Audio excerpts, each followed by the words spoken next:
So, in the episode that had Bliss, did they warn you beforehand, or were you reading the script and you're like, what, I'm getting nude and having a sexual encounter with thousands of people?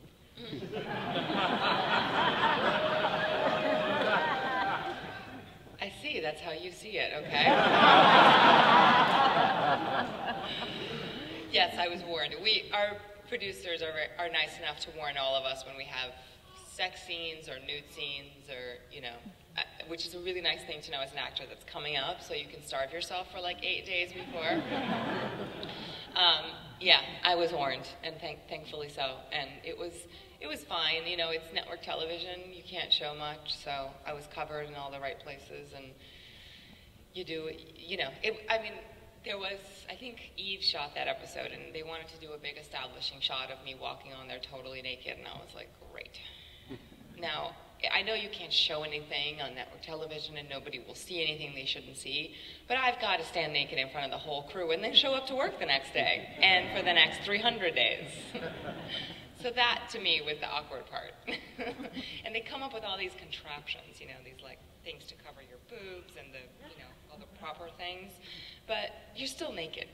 And it's sort of more revealing in a way to have all that stuff covered with like a nude sticky, you know, like you feel really naked. Oh, yay.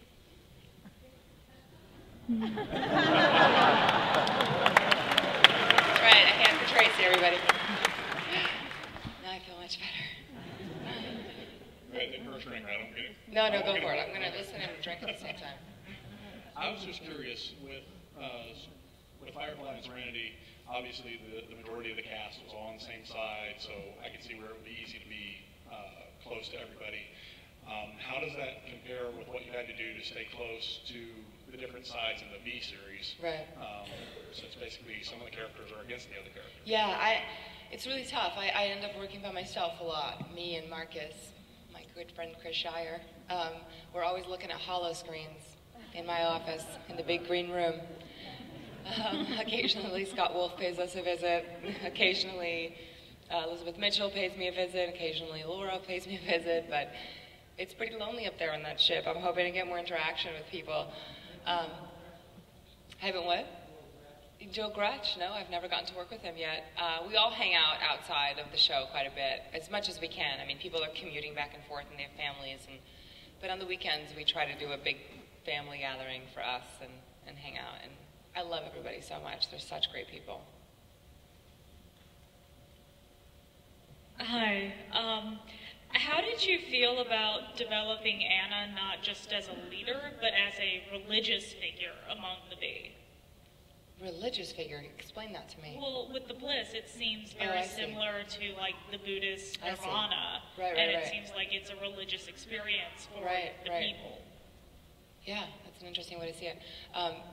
I guess that part is sort of taken care of for me because it's written that way and I just have to play what's on the page. But I think that is sort of part of who she is and the difference, like sort of what she sells to the human race, which is our species is so much better than yours because we embrace everything and anyone. And, you know, so I guess it's a very Buddhist sort of approach to life of I take care of my people by making them feel great and by accepting them for who they are. So that's all part of her MO, which is, I believe, actually more of a political statement than a religious one. And I think it's a very smart political statement, and she knows that's what she's doing and manipulating. I think that a lot of politicians say that they are accepting, and then they go and they, you know, pass laws that are against gay marriage or whatever, you know. So I think that's sort of like her moment to be as politically active as possible. I just personally thought that her hold over the people seemed a lot more like a cult leader than, say, a president. Yeah, no, that's true. It was that level of unquestioning devotion. You're totally right. I mean, it's very cultish, and I guess one of the greatest things about working on this show is that we hit so many topics like that. You know, we have a priest who is doubting his own faith and at the same time fighting for people to stay true to their faith instead of the V faith, which we still don't know what it is. And you have a mom dealing with family values, trying to hold her family together, even though she's not necessarily the best mother. And then you have so many different topics and topics of blue energy, getting safe environmentally safe energy and things like that. I think that the technology and stuff on the show talks about things that we deal with in a day-to-day life, even cults.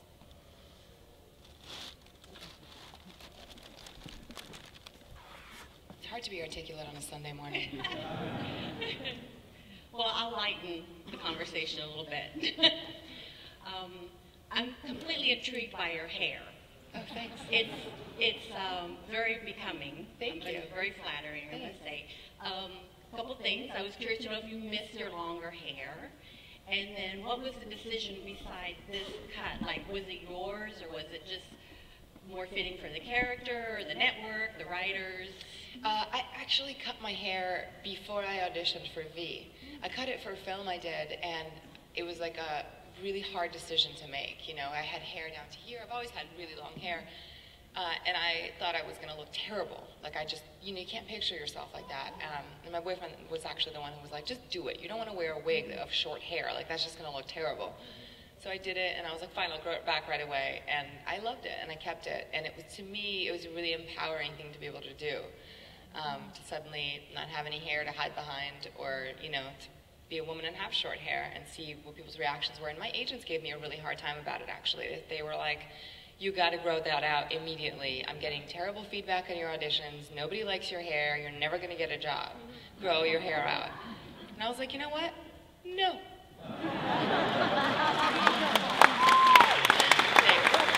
I do miss my long hair, though. I do miss, because I like change. I mean, if you know anything about me, you know that I like to change things up. Like this summer I was bleached blonde because I decided I wanted to have some fun. So I want to grow it out now, and now I can't because I'm on a show. But it worked. Thank you. Hello. Hi.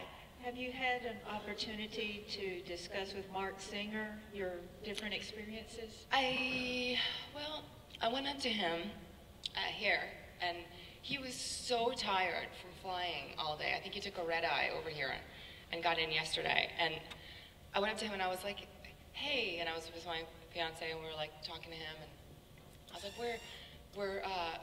I'm on V right now. Is that totally weird for you? And he goes, thanks, thank you. And I was like, oh, we're friends with your sister, Lori, in New York, and he's like, oh, your brother and sister? I was like, let me try this again.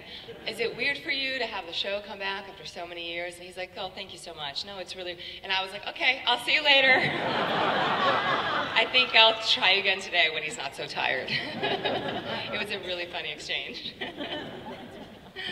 I would love to have him on the show, though. That would be fun.